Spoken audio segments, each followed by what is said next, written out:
Novels forever में खुशामदीद। Novel तेरी जुल्फ के सर होने तक, जिसकी राइटर है इकरा सगीर अहमद। उसकी ये 36वीं एपिसोड है। तो आइए जल्दी से स्टार्ट करते हैं इस एपिसोड को बगैर किसी देर के। ये इज्जत है तेरी साहब की नज़रों में। मैं तो समझ रहा था तू साहब की जिन जान है, वो तुझ पर वारी वारी जाते, मगर उन्होंने एक लड़की की खातिर तुझे थप्पड़ मार दिया। गेस्ट हाउस के चौकीदार ने ग्लास वॉल से वो सारा मंजर देख लिया था और चुपके से वहाँ से पलट आया था। अब मुराद को सामने देखकर हमदर्दी से गोया हुआ, जिंदाद हूँ तू है यार। थप्पड़ खाने से पहले मैं भी यही समझता था कि साहब मुझे जिगरी यार समझते हैं, बहुत जगह है उनके दिल में मेरे लिए, मगर ये ख्याल सिर्फ ख्याल ही निकला। मुराद ने भी दिल की भड़ास निकाल कर कहा, समझ आ गई है मुझे, ये सारे बड़े लोग दिल के बहुत छोटे होते हैं, मतलब के यार होते हैं, और मतलब निकलते ही गधे की तरह लात मार देते हैं। उसी दम उसके मोबाइल की ट्यून बज उठी थी। उसने गुस्से में नहीं देखा। फ़ोन बज रहा है तेरा। कई बार बेल बजने पर चौकीदार ने उसकी जेब की तरफ इशारा किया जहाँ से आवाज़ आ रही थी। अबे बजने दे, इस वक्त दिमाग घूम रहा है मेरा। हो सकता है कोई ज़रूरी फ़ोन कर रहा हो जो बार बार फ़ोन आ रहा है। अबे कौन है जो ज़रूरी फ़ोन करेगा? ज़रूरी फ़ोन करने वाला अंदर है। उसका मूड बुरी तरह से ख़राब था। आज से कबल लारेब ने उससे मुलाजिम जैसा सलूक कभी ना किया था। महंगे महंगे होटलों में वो उसके रूबरू बैठता था, साथ खाता पीता था। साहब का गुस्सा फ़ोन पर क्यों निकाल रहा? पहले देख तो ले किसका फ़ोन है। मतवातिर बजते फ़ोन ने चौकीदार को कहने पर मजबूर कर दिया, अरे फ़ोन की ऐसी की तैसी, तुझे फ़ोन का ख्याल है, मेरा ख्याल नहीं। कैसी जलालत हुई है मेरे साथ। एक मिनट, मैं आसमान से ज़मीन पर आ गया हूँ। मुराद वहाँ रख के पलंग पर बद्दिल होकर लेट गया। मेरे भाई, वक्त और आंखों का भरोसा नहीं करना चाहिए, उनको बदलने में देर नहीं, लम्हा नहीं लगता। तोते को आंखें बदलते देखा है कभी? आज से पहले कभी नहीं देखा था। वो करवट के बल लेटा हुआ इस लहजे में बोला कि चौकीदार बेसाख्ता हंसता चला गया। भाई मेरे इन बड़े लोगों की ना दोस्ती अच्छी ना दुश्मनी। इनके खानों के साथ मार भी खानी पड़ती और गालियाँ भी। फिर सब कुछ करके भी ये लोग भूल कर ऐसे बन जाते हैं जैसे कुछ किया ही ना हो। हाँ ठीक कह रहा है तू। जब कमरे से बाहर आएगा तो उसे लगेगा ही नहीं कि उसने किस तरह मेरे दिल पर छुरियाँ चलाई हैं। भूल जा जो हुआ। तेरे गम करने से, तेरे अफसोस करने से कुछ बदलने वाला नहीं। तू बता, खाना खाएगा या तेरी भाभी से चाय बनवा कर लाऊं? इस दौरान मोबाइल पर मुसलसल बैल होती रही। दूसरी जानिब कोई ज़रूरतमंद था या मुस्तकिल मिजाज जिसने हिम्मत न आ रही थी। चाय बनवा ले यार। सर दर्द से फटा जा रहा है, तू चाय लेकर आ। मैं इतने में इस बुढ़िया को देख कर आता हूँ। शायद वो होश में आ गई। उसने खड़े होते हुए जेब से मोबाइल निकाला और दूसरे लम्हे उछल पड़ा। मर गया लगता है, आज मेरे सितारे गर्दिश में हैं। शाम के सुरमई अंधेरों से डरता हूँ। मान लो तुमसे बहुत प्यार करता हूँ। आ जाता है जब तेरी यादों का तूफान। रोज़ संवरता हूँ और रोज़ बिखरता हूँ।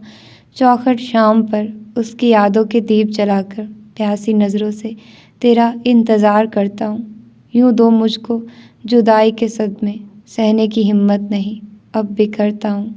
बेदिली से वो जूते मोज़े उतार कर बेड पर दराज हो गया था। कमरे में हल्की रोशनी वहाँ फैले अंधेरे को ओझल करने में नाकाम रही थी। तबीज़ मैरून कलर के रेशमी पर्दों और मैरून कलर के खूबसूरत वॉल टू वॉल कलीनों मैचिंग फर्नीचर के बाइस वो अंधेरा फैला हुआ था। दिल में फैले अंधेरे और वीरानी की तरह वो तकियों में मुंह देकर लेट गया था। उसकी ख़िज़ा रसीदा हयात में वो किसी बहार की मानिंद आई थी और उसके आते ही सहरा का मंजर पेश करती ज़िंदगी गुलजार बन गई थी। दिल का आंगन फूलों से महक उठा था। क्या कशाओं की मानित चमकने लगा था, लेकिन उसको मोहब्बत रास ना आई थी। जालिम ने इस अदा से दिल तोड़ा कि आवाज़ तक ना हुई थी। माँ उसको अपने करीब किसी मौजूदगी का एहसास हुआ। अभी वो मुड़कर देखने वाला था कि वो नरमो गरम हाथ उसकी पुष्ट पर ठहर गए थे। बड़ी हिद्दत और इस्तेकाक था उन हाथों में। करवट बदलते बदलते वो रुक गया। अव्वल तो यकीन नहीं आया जिंदगी जाते जाते पलट कर आ सकती है। क्या उसके जज्बे इतनी जल्दी रंग ले आए थे? मोहब्बत हवसो जबर से पाक हो तो अपना आप यूं ही मनवा लेती है। उसके अंदर से सदा बुलंद हुई और वो मुस्कुराता हुआ उठते हुए कहने लगा, सच शुक्र तुम्हें अपनी गलती का एहसास तो हुआ कि। इससे आगे ज़बान गूंग हो गई। अंधेरे में भी वो उसके चेहरे को पहचान गया था। सुर्ख लिपस्टिक लगे होंठों पर बड़ी मायने खेज मुस्कुराहट थी। तुम बगैर दस्तक के क्यों आई हो मेरे रूम में? मेरी दस्तक का आप पर कहाँ असर होता है? कब से दरवाज़ा नॉक कर रही हूँ, आपने कोई जवाब ही ना दिया। मैंने हैंडल घुमाया तो दरवाज़ा खुलता चला गया। शायद आपको सुधा का इंतज़ार था। उसकी निगाहें जैद के वजीर चेहरे पर थी जहाँ सर्द मोरी थी। मुझे सुधा समझते हुए आप कह रहे थे तुम्हें अपनी गलती का एहसास हो गया। ऐसी क्या गलती कर दी है उसने? वो अल्फाज को जमा जमा कर कह रही थी। ये सवाल करने वाली तुम कौन होती हो? लिमिट में रहो अपनी। मैं लिमिट में हूँ, लिमिट से बाहर आप और वो हो गई हैं। आपकी इन हरकतों का आंटी को मालूम है। वो अभी तक सुधा चुड़ैल को अपनी बहू नहीं मानती और ना कभी मानेंगी। वो बहू बनाने के सिर्फ मेरे ख्वाब देखती आई हैं और मैं ही उनकी बहू बनूंगी। वो उसके सामने तन कर खड़ी पटर पटर बोल रही थी। ख्वाब में ही बहू बनने के काबिल हो तुम, वो कहता वो आगे बढ़ा। माँ उसने चपट कर जैद का बाजू पकड़ते ज़यानी लहजे में चीख कर कहा, क्या कमी है मुझ में? क्या खूबसूरत हसीन जवान नहीं हूँ मैं? जवानी गधी पर भी आती है तो वो खूबसूरत व हसीन लगने लगती है। बात इन बेमोल चीज़ों की नहीं, असल खूबसूरती हुस्न सीरत में होता है। औरत वही मुकम्मल होती है जिसको देखकर आंखें बेबाकी से उठने की बजाय एहतराम से झुक जाएं, तकद्दुस से दिल महक उठे। वो उसका हाथ झटक कर नरमी से गोया हुआ, आप क्या जताना चाहते हैं मुझे कि आपकी वो बड़ी नेक पाकबाज है? अगर उसको देख कर आंखें झुक जाती हैं तो इसने आपसे आंखें किस तरह चार की हैं? ना नैन लड़ाए तो यहाँ तक नौबत नहीं पहुँच सकती थी। ओह शट अप। जो समझना नहीं चाहते उनको दुनिया की कोई ताकत समझा नहीं सकती। तुम भी मोहब्बत के ख्वाबों को, मम्मा के ख्वाबों को सच समझ बैठी हो, ये भूल कर के ख्वाबों की ताबीर हमेशा उल्टी होती है। वो कहकर वहाँ से निकल गया। ये तुम्हें वक्त बताएगा मिस्टर, किसके ख्वाब उल्टे होते हैं और किसके सच्चे साबित होते हैं। वो वहीं खड़े खड़े बुड़बुड़ाई थी। हमारे घर को किसकी नज़र लग गई है भाभी? एक के बाद एक परेशानी ने घेरा हुआ है। पहले तनवीर भाई की फैमिली और नौफल में तल कलामी हुई, फिर यूसुफ भाई की बेटी की मौजूदगी का इल्म होना, हमरा भाभी का नाराज़ होकर घर से जाना, लारेब की बेरारवी, और अब ये नौफल का इस तरह किसी दोस्त की मदद को जाना, मुझे वहशत हो रही है। सामिया सीने पर हाथ रखकर गोया हुई। दुरुस्त कह रही हो सामिया, हमारे घर को सचमुच किसी की नज़र लग गई है। मसले हैं कि सुलझने की बजाय बढ़ते ही जा रहे हैं। लारेब की किस बेरारवी की बात कर रही हैं आप? कोई शिकायत मिली है किसी तरफ से आपको? यूसुफ साहब ने दरियाफ्त किया। शिकायत तो नहीं मिली भाई साहब, लेकिन देखिए वो समझ रहा था हम मरी से चंद दिनों में वापस आएंगे, सो वो भाभी जान से झूठ कहकर चला गया। मैंने कॉल की तो बहुत देर बाद रिसीव किया और मुझसे कहता है किसी दोस्त की अयादत को गया है। कभी कहता है शिकार पर गया है, कभी कुछ कहता है, कभी कुछ। सही मायनों में मैं तो उसकी हरकतों से आजिज़ आ गई हूँ। डर लगता है वो हमारे लिए कोई बड़ा मसला खड़ा ना कर दे।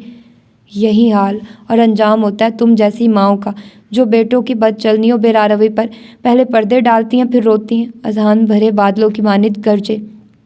आपने कौन सा टाइम दिया था लारेब को? आपको बिजनेस से ही फुर्सत नहीं थी जो उस पर चेक एंड बैलेंस रखते? बाप का काम होता है कमा कर लाना, बच्चे पालना और परवरिश करना। माँ की जिम्मेदारी होती है जो तुमसे ना उठाई गई, और उठाई भी कैसे जाती? तुम्हें अपनी एक्टिविटीज़ से फुर्सत कहाँ थी? ये क्या हो रहा है?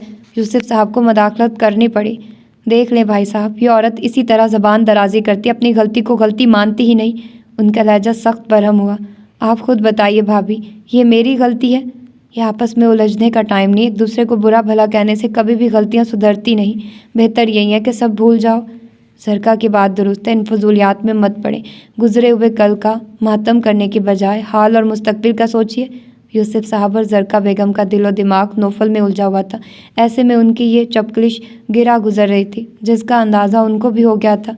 सॉरी भाई साहब, हम भूल ही गए थे कि आप नौफल की तरफ से परेशान हैं और हम अपने झगड़े लेकर बैठ गए। नौफल की तरफ से मैं बहुत ज़्यादा फ़िक्रमंद हो गया हूँ। वो कोई बात मुझसे छुपाता नहीं है, लेकिन अब ऐसा लग रहा है जैसे वो कुछ छुपा गया है, और इस पोशीदगी ने मेरे अंदर कुछ ऐसी सरासमगी पैदा कर दी है कि मुझे किसी पल चैन नहीं मिल रहा।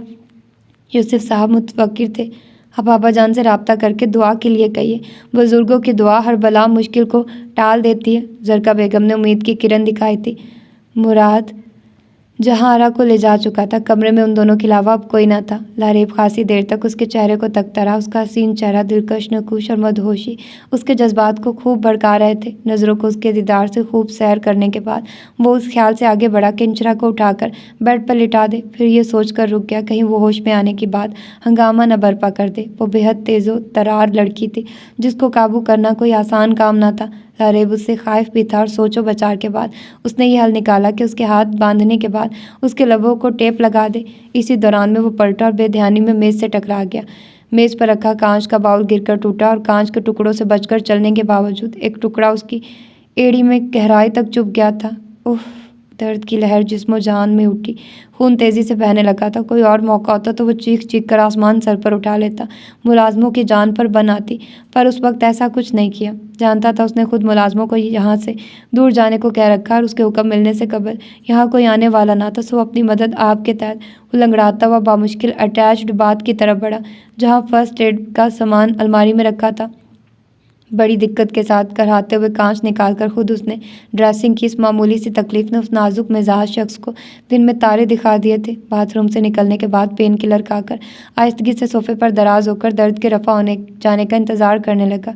खुद पर शदीद गुस्सा आ रहा था कि जितनी जल्दी इंशरा का कुर्ब हासिल करने की थी, अपने अहमकानापन से वो अपने रास्ते में खुद ही रोड़े अटका रहा था। दूसरी तरफ मुराद ने डरते हुए नौफल की कॉल रिसीव की। उसे डर था कि इतनी देर बाद कॉल सुनने पर वो आग बगोला होगा, जबकि उसने सिर्फ उनकी मौजूदगी और ठिकाने का पूछा।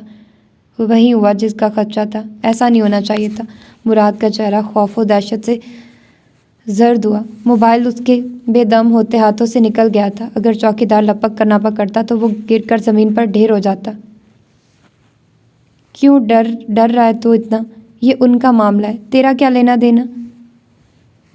मैंने पहले ही कहा था साहब से, उस लड़की का नौफल साहब से कोई ना कोई चक्कर ज़रूर है। वो इधर ही आ रहे हैं। मुझे फ़ोन करने का मतलब है कि वो मालूम कर चुके हैं कि उस लड़की के अगवा में लारेब साहब के साथ भी शामिल हूँ मैं भी। अब मैं खुद को किस तरह उनके अताब से बचा पाऊँगा? उसकी हालत ख्वारिश ज़दा कुत्ते की मानिंद हो गई थी।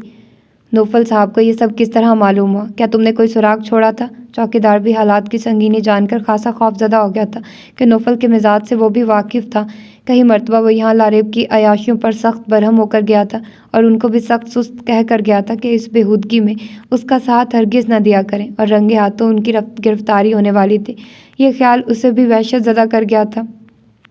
मैं तो यार भूल ही गया था, नौफल साहब अलग ही टाइप के बंदे, वो ऐसी घनावनी हरकतों को पसंद नहीं करते। अब आई ना तुझे अकल? मालूम हुआ कितना बड़ा ख़तरा हमारी तरफ बढ़ रहा है। ये बताओ करना क्या है? ना भाग सकते हैं, ना जान बचा सकते हैं, अजीब जंजाल में फंस गए। मेरी भी अकल खप्त हो गई थी। मुझ पर मालिक की वफादारी का ऐसा भूत सवार हुआ कि मैंने अगवा में उसका साथ देते हुए ये नहीं सोचा कि चुपके से नौफल साहब को बता दूं लारेब साहब के इरादे का। उस वक्त सोचना था ना तुझे, फिर सब ठीक ठाक होना था। एक तरकीब है जिससे सांप भी मर जाएगा और लाठी भी न टूटेगी, मुराद ने कहते हुए मोबाइल पर किसी को कॉल मिलाई थी। इधर इंशरा को होश आया तो वो चकराते सर के साथ खड़ी हुई। उसकी पहली निगाह बेड पर गई जहाँ उसने जहारा को लेटे देखा था, और ये देखकर वो सदमे से साकित रह गई कि बेड खाली था और नीचे कारपेट पर टूटा हुआ बाउल और बाउल से सजावट की कई चीज़ें बिखरी हुई थी। फिर उसकी निगाह सोफे पर गई जहाँ आहट पाकर लारेब उठकर बैठ गया था। एक टिक उसको ही देख रहा था। नानी कहाँ है? कहाँ भेजा है तुमने उन्हें? वो गुस्से से बोली। जहाँ भी हैं अभी तक खैरियत से हैं, और उनकी खैरियत मेरी ख्वाहिश से मशरूत है। तुम मुझे खुश कर दो, मैं उनको छोड़ दूंगा। वो उसके करीब आकर जुमानी लहजे में गोया हुआ। इंशरा ने गज़बनाक निगाहों से उसकी तरफ देखा। जवाबन उसने आगे बढ़कर उसका बाजू दबोचा और उसकी आंखों में देखता हुआ घर आया। Game over. चूहे बिल्ली वाला खेल अब ख़त्म हुआ चाहता है। तुम मुझसे बचकर कहीं नहीं जा सकती। अब वही होगा जो मैं चाहूँगा, अंडरस्टैंड? सुधा ने उसको इस हद तक अपसेट कर दिया था कि वो सीधा अपने कमरे में आकर बेसुध हो गया था। मम्मी के कमरे में जाने की हिम्मत हुई न मायदा से मुलाकात हुई। उर्वा के आम को सुधा की आहट समझा था कि यकीनन उसकी मोहब्बत की तरफ उसको खींच लाई है, मगर वहाँ उर्वा को देखकर हस्बे आदत उसका मूड ऑफ हो गया था। वो मम्मा के पास चला आया जहाँ वो और रिजवाना खाला मम्मा से खुसर फुसर में मसरूफ़ थी। उसको देखकर उनका रवैया यकसर बदल गया। कहाँ आज से कबल उससे बात करते हुए उनके मुंह में शहद घुलता था, और आज ये आलम था कि उसके सलाम का जवाब देना भी गवारा ना था। उल्टा मुंह बनाकर वो उसे खामोशी से निकाह करने का ताना दे रही थी। अम्मा ने बताया तो होगा आपको कि ये सब आउट ऑफ प्लान था और आपको इनवाइट किया गया था। हाँ, मैंने बजिया को सारी कहानी बताई है। बस बजिया को यह सदमा हो रहा है कि इकलौते भांजे की निकाह से महरूम रह गई। इमराना कुछ मुस्कुराकर कुछ बुखलाकर तेज़ी से गर्दन हिलाती हुई गोया हुई। मवादा रिजवाना उनके दरमियान होने वाली लड़ाई का पोल ना खोल दे, क्योंकि वो निकाह होने पर भरी बैठी थी और उनको उस वक्त उनकी ज़रूरत थी। सो बदगुमानी मामूली सी भी अच्छी ना थी। अरे जब निकाह उस लड़की से ही करना था तो मेहमानों के सामने ऐलान करके बाद में धूमधाम से करते। इस तरह निकाह होते हैं क्या? फिर किसी को भी तुम्हारे ससुराल में ख्याल ना आया कि जैद की इकलौती खाला मौजूद है? किसी एक को भी ख्याल ना रहा? रिजवाना बेगम ने रोना शुरू कर दिया और जैद होंठ भींच कर रह गया। वो उन माँ बेटी की मकारी से आगाह था, खूब जानता था ये आंसू महज मगरमच्छ के आंसू हैं। जबकि इमराना ने बहन को गले से लगा लिया। माफ़ कर दे बच्चियाँ, ज़ैद का निकाह क्या था, एक तूफ़ान था। शिकवा मुझे तुमसे नहीं है, इस घर के मकीनों से है, जो सामने कुछ है और पीछे कुछ है। मुनाफिक दोगले लोग। तुमसे भी मैं कोई शिकायत करूँगी भी क्यों, कि मैं जानती हूँ सुधा को तुमने कभी भी उस नज़र से नहीं देखा, और देखती भी क्यों। सोफिया ने इस घर पर कब्जा किया और सुधा ने उन बच्चों के बाप पर, फिर मुदस्सिर ने उन बच्चों का प्यार उस लड़की को दिया। कसूरवार हम खुद हैं। डैडी ने बहुत कोशिश की थी हमसे मरासिम बनाने की, उस वक्त हमें शऊर ना था फैसला करने का। ज़ैद भी उनकी जली कुटी कटी सुनने के मूड में कतई ना था। अब बाशऊर हो गए हैं, बहुत सोच समझकर फैसला किया आपने मरासिम बनाए रखने का। वो तन से बाज ना आए। डैडी से मरासिम बहुत पहले से बन चुके थे, अलबत्ता निकाह मम्मा की मर्जी से हुआ है, यहाँ मेरा कोई अमल दखल नहीं है। वो दिलकशी से मुस्कुराया। माँ वहाँ आती उर्वा ने जलकर कहा, जी हाँ, आप अल्लाह मियाँ की गाय जो हैं? जी नहीं, अल्लाह का बंदा हूँ। जुमला दुरुस्त करो अपना। जुमला? दिमाग दुरुस्त करूँगी तुम्हारा। वो दिल ही दिल में पेचो ताप खाती हुई बुड़बुड़ाई। बहू बेगम, खाना ऊपर लगाऊं या नीचे खाएंगे? बुआ के आने से उनकी बातों का मौजू बदल गया था।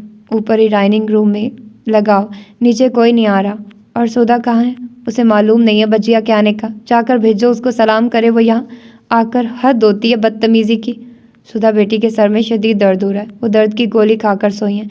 उनको कैसे जगाऊं, दर्द ज़्यादा हो जाएगा। वाह भाई, क्या ठाठ है, नवाबजादी तो पहले ही थी, अब तो खुद को मलका आलिया समझने लगी होगी।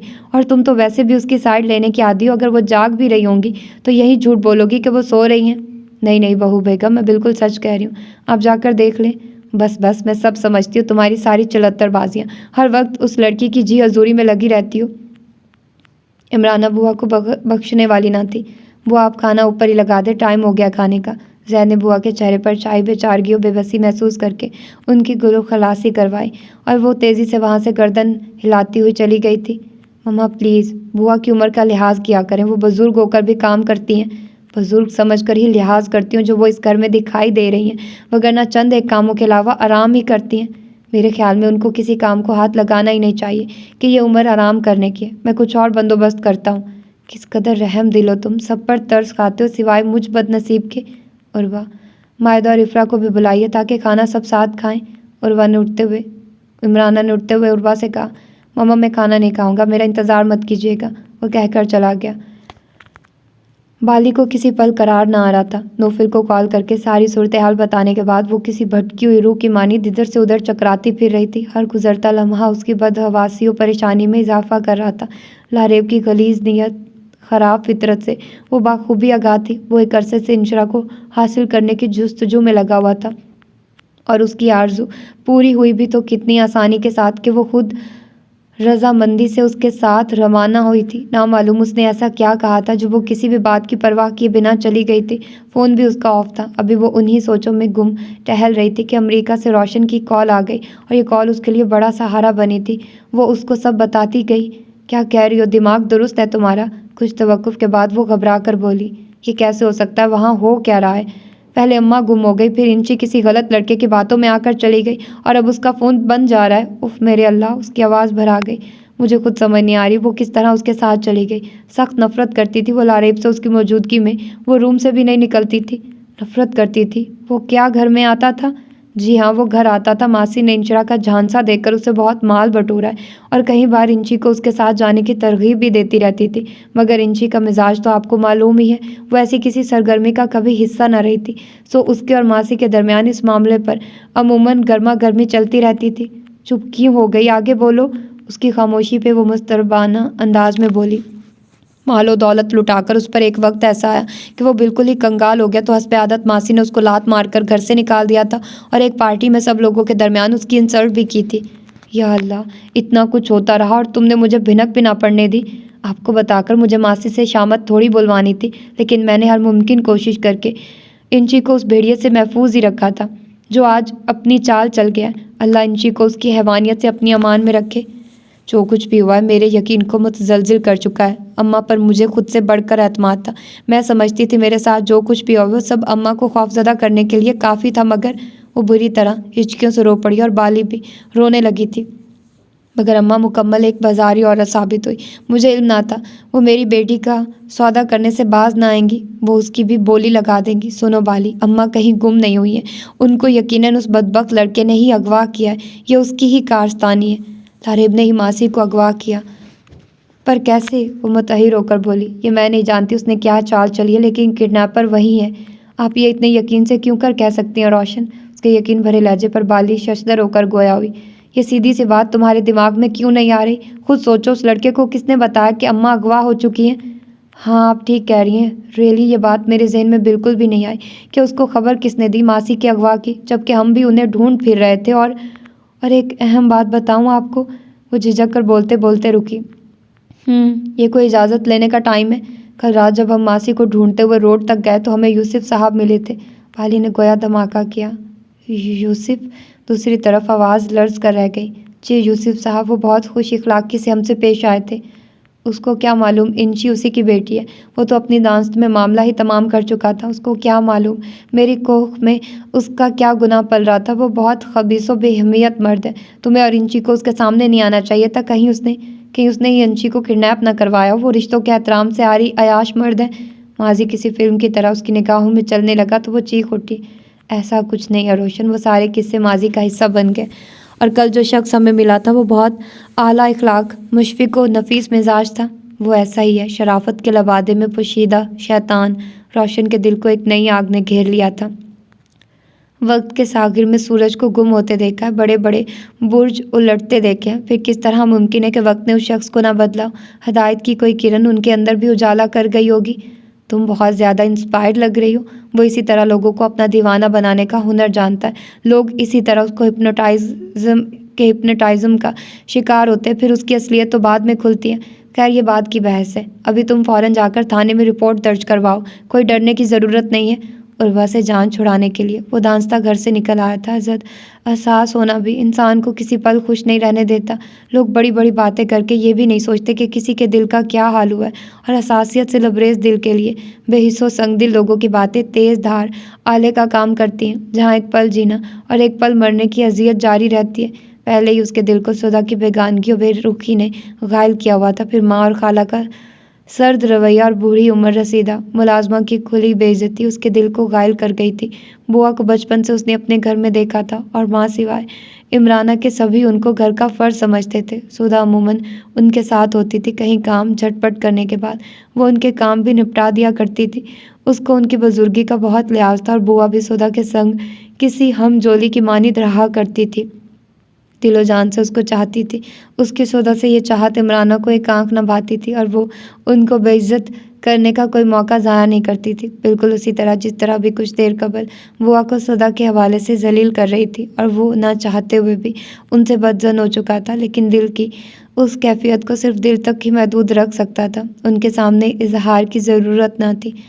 वो कार सुनसान रास्तों पर दौड़ाता रहा। जुनैद और शाहजेब का कारोबारी दौरों पर मुल्क से बाहर थे, वरना उनके पास जाकर गपशप के ज़रिए मूड बेहतर कर लेता। वो 12 बजे के बाद घर में दाखिल हुआ और सीधा किचन की तरफ आया था, जहाँ बुआ चमचमाते किचन का तनकीदी जायज़ा ले रही थी कि वो अभी वहाँ की सफाई से फारिग हुई थी। अरे जैद मियाँ, वो उनको देखकर चौंक कर गोया हुई। खाना लगा दो। आज खाना नहीं खाया। भूख नहीं है बुआ। कॉफ़ी बना दूँ? मौसम खासा सर्द हो रहा है। शुक्रिया, मैं आपसे माजरत करने आया हूँ बुआ। उसके भारी गमगीन लहजे में किसी दुख की आंच थी। माजरत? ये कैसी बातें कर रहे हो बेटा? आप किस बात की माजरत?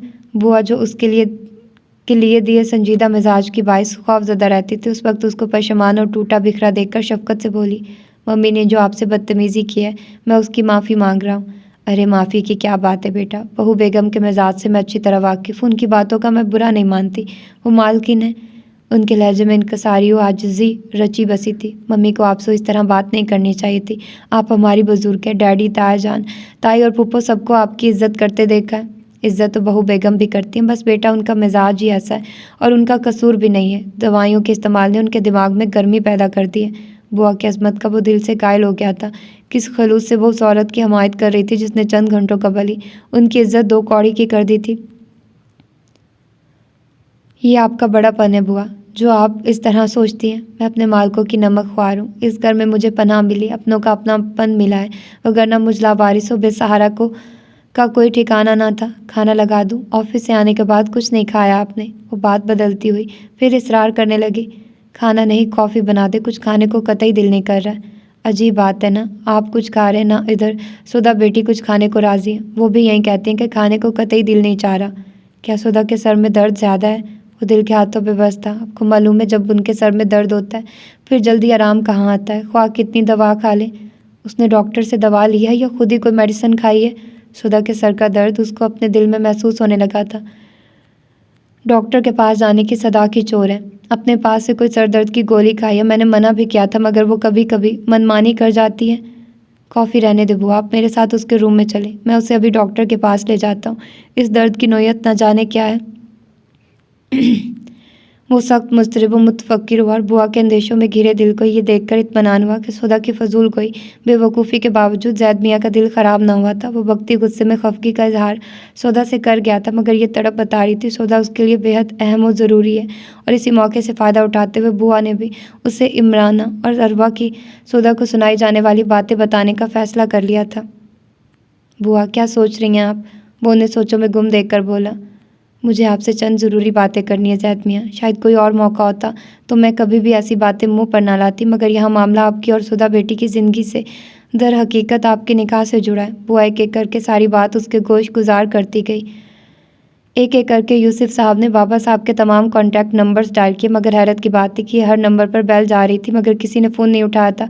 ये पहली बार हुआ था कि कई बार फ़ोन करने के बावजूद किसी ने उनके फ़ोन को अहमियत नहीं दी थी। वो हैरान रह गए थे। क्या हुआ, आप बहुत डिस्टर्ब लग रहे हैं? जरका बेगम ने पूछा। बाबा जान कॉल रिसीव नहीं कर रहे, आप दूसरे नंबर्स पर ट्राई करें। तमाम नंबर्स ट्राई कर चुका और सब जगह से एक ही रिस्पॉन्स है, यानी कोई कॉल ही पिक नहीं कर रहा। वो परेशानी से पेशानी दबाने लगे। इलाही खैर, ऐसा पहले कभी नहीं हुआ। वो भी फिक्रमंद होने लगी। ऐसा कभी पहले नहीं हुआ, यही बात डिस्टर्ब कर रही है। बाबा जी के खातमीन की कसीर तादाद उनके इर्द गिर्द जमा रहती है। किसी और से रब्ता नहीं हो सकता जो बाबा साहब से करीब हो। उनके अहलो अयाल इस दुनिया में मौजूद नहीं है। उन्होंने वाइफ की डेथ के बाद दुनिया ही त्याग दी थी। अब उनके खादमीन या हल्का अहबाब वो सभी उनके अहलो अयाल हैं और उनमें से किसी को भी मैं इस हद तक नहीं जानता कि रब्ता कर सकूं। वो हज़रत मुस्तरिब हुए। मैंने नौफिल को कॉल की थी मगर उसका मोबाइल बंद जा रहा है। वो शिकस्ता से सोफ़े पर बैठ गए। व्हाट? नौफिल का फ़ोन भी ऑफ जा रहा है? ज़रूर कोई गड़बड़ है, कोई ऐसी बात है जो हमसे छुपाई जा रही है। वजदान ने दस्तक दी। नौफिल बेहद ज़िम्मेदार और हसास तबीयत का मालिक है। उससे ऐसी गैर जिम्मेदारी की तवक्को अब से, फिर इस तरह अचानक उसका जाना और सेल ऑफ कर देना साफ जाहिर करता है कि जो कुछ भी हो रहा है वो हमसे छुपा रहा है। ऐसा क्या मामला है जिसको सीक्रेट रखना इस कदर अहम है? कुछ ना कुछ स्पेशल है। वो दोनों ही रेशम की गुत्थियों में उलझ गए थे। सब खैरियत तो है भाभी? आप लोग खासे परेशान लग रहे हैं। भाई साहब, बाबा साहब ने कोई ख़ास बात बताई है क्या? अजहान और सामिया चले आए। बाबा साहब से बात कहाँ हुई है? वो फ़ोन ही नहीं उठा रहे। जरका बेगम ने गहरी सांस लेते हुए कहा। अरे वो ऐसे तो नहीं है, खुदा ना ख्वास्ता कोई नाराज़गी तो नहीं हो गई? नहीं, वो खफा होने वाली बात पर भी खफा नहीं होते। समझ नहीं आ रही वो कहाँ बिज़ी हैं। आज से कबल ऐसा कभी नहीं हुआ। नौफिल से बात हुई? आपकी बताया नहीं उसने कहाँ गया है? वो दोनों भी करीबी सोफ़ों पर बड़ा जमान होकर फिक्र अंगेज़ लहजे में बोले। नौफिल का सेल भी ऑफ जा रहा है और यही बात परेशान कर रही है। सही कह रही हैं भाभी आप। नौफिल ने कभी ऐसी गैर जिम्मेदारी वाली लापरवाही का मुजाहरा नहीं किया। वो खुद ऐसी बातों को नापसंद करता है। ये भी हो सकता है ये महज इत्तेफाक हो। नौफिल ने किसी वजह से सेल ऑफ किया हो और ऑन करना भूल गया हो। अमूमन वो मस्जिद जाने से कबल ऐसा करता है और अब भी ऐसा ही हुआ हो। आप क्यों हर बात को मनफी लेते हैं? अजहान की तसल्ली भी उनके वसवसों की नफ़ी करने में नाकाम रही थी। मुराद और चौकीदार की जान पर बनी हुई थी। ये जानकर कि नौफिल उधर ही आ रहा है, उनको मालूम था उनका वो ही हाल होने वाला है जो हाथियों की लड़ाई में छुंटियों का होता है। चौकीदार की बीवी ने चाय बनाकर भेज दी थी जो यूं ही पड़े पड़े ठंडी हो गई थी। रात खासी गहरी हो गई थी। मुराद को लग रहा था आज से ज़्यादा स्याह तवील रात उसकी ज़िंदगी में नहीं आई थी। मौसम सर्द तरीन था, आसमान भी स्याह बादलों से ढका हुआ था। माहौल में बढ़ती धुंध और सर चलती यख बसता हवाएं रगों में खून मुंजमद किए दे रही थी। रात की तवालत थी कि ख़त्म होकर नहीं दे रही थी। लम्हा लम्हा ठहर ठहर कर गुजर रहा था। माहौल में पुरस्रार खामोशी किसी अनहोनी के होने का इशारा दे रही थी। मेरा तो बहुत दिल घबरा रहा है यार, जाने क्या होने वाला है। चौकीदार आसमान की तरफ देखते हुए घबराए लहजे में बोला। मुराद का भी मारे खौफ के चेहरा फीका पड़ गया था। काश तुम नौफल साहब को उसी वक्त बता देते जब लारेब साहब ने उस बुढ़िया को अगवा किया था। मामला फिर यहाँ तक ना पहुँचता, बल्कि तुम्हें नौफल साहब की तरफ से इज्जत और इनाम अलहदा से मिलता। उस लड़के का साथ देकर तुम्हें क्या मिला? जलालत, ख्वारी और परेशानी। फिर उसने तुम पर हाथ भी उठाया। अब मुझे ताने मत दो, मैं पहले ही बहुत बदहवास हो रहा हूँ। ये सब ऐसा काम करने से पहले ही सोचना चाहिए था। वक्त निकलने पर ऐसी ही सूरत हाल का सामना करना पड़ता है। चौकीदार चिड़चिड़े लहजे में बोला। देख मैं रहा हूँ, मैं कह रहा हूँ इस वक्त मैं बहुत मुश्किल में हूँ, मेरा दिमाग ना ख़राब कर, वरना मुझसे बुरा कोई नहीं होगा। मुराद गुस्से में उस पर झपटा। ए भाई, हाथों को काबू में रख, अपना दिमाग चला। ये टाइम दिमाग चलाने का, हाथ चलाने मुझे भी आते हैं। चौकीदार ने एक झटके से उसके हाथों से अपना गिरबान छुड़ाया। हम तो डूबे हैं सनम, तुमको भी ले डूबेंगे। तुमने यही मेरे साथ किया है और गुस्सा भी मुझे ही को दिखा रहे हो। मैं क्या करूं, किस तरह अपनी जान और नौकरी बचाऊं? न जान से हाथ धोना चाहता हूं, न नौकरी से। दोनों ही मेरे लिए ज़रूरी हैं और इस वक्त दोनों ही हाथों से जाती हुई महसूस हो रही हैं। बड़े साहब को फ़ोन करके बताओ, वही इस मसले का हल निकाल सकते हैं। उनका फ़ोन बिजी जा रहा है मुसलसल। उस वक्त तक करते रहो जब तक वो फ़ोन ना उठाएं। यहाँ सिर्फ हमारी जानों का मसला नहीं है, उनके भी दोनों बच्चों की ज़िंदगियों का सवाल है। एक वही है जो इस मुश्किल को आसान कर सकते हैं। कह तो तू ठीक रहा है, मगर क्या? ये अगर मगर का टाइम नहीं है। नौफल साहब के आने के बाद वो आए तो फिर किस्मत है हमारी तो अल्लाह का नाम लेकर फ़ोन तो कर, होगा वही जो हमारी किस्मत में लिखा है। मैं तो तौबा करता हूँ जो आइंदा ऐसे चक्रों में पड़ूँ। वो कान पकड़ता हुआ गोया हुआ। तो ये थी इसकी आज की एपिसोड। मिलते हैं इसकी अगली एपिसोड में। अपना ढेर सारा ख्याल रखिएगा। अल्लाह हाफिज़।